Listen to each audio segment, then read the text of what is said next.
Nuggets rice negosyo ba ang gusto mo? Ganito ang itsura ng kanin nito. Pati paggawa ng sauce ituturo ko. Kaya bago natin simulan, tikman muna natin to.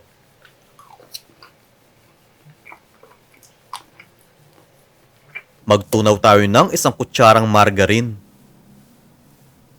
Isang kutsarang harina.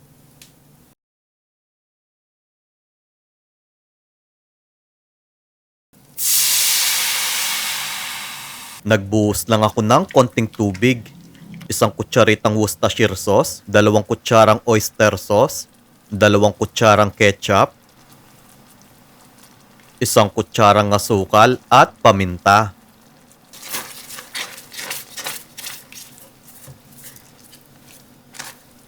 Magdagdag ulit tayo ng 2 kutsarang asukal at konting tubig para mabalanse ang alat nito.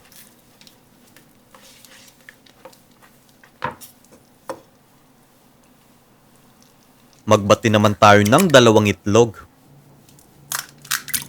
Asin lang ang ilalagay ko, di na ako maglalagay ng paminta dito.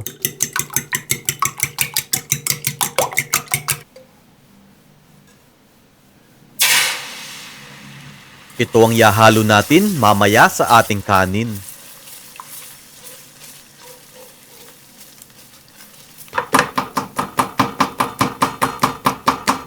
Ilagay muna natin sa strainer para matanggal ang excess oil. Maggisa na tayo ng bawang. Sunod naman, lutuin na natin yung mixed veggies.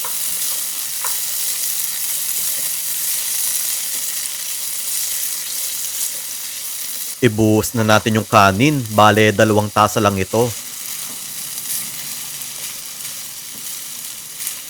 Asin naman, pampalasa.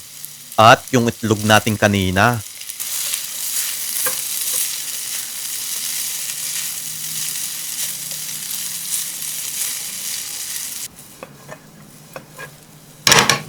Yung mga non-stick pan, silicone utensils at yung chopping board na ginagamit ko, nasa comment section kung saan ko nabili ang mga ito.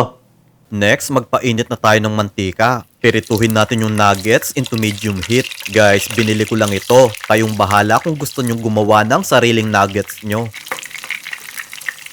Baligtarin natin para yung kabilang side maluto din. Then, ilagay muna natin sa strainer para matanggal ang excess oil. Sa siomai plate ko ilalagay yung kanin ko. Kayong bahala kung gaano karaming kanin ang ilalagay nyo. Depende kasi yan kung magkano ang inyong presyo. Ilagay na din natin yung sauce dito. Kaya kung gusto nyo pa makapanood ng mga recipe na pang negosyo, mag-follow lang kayo kay Lokong Kusinero para ma-update kayo sa mga susunod na video.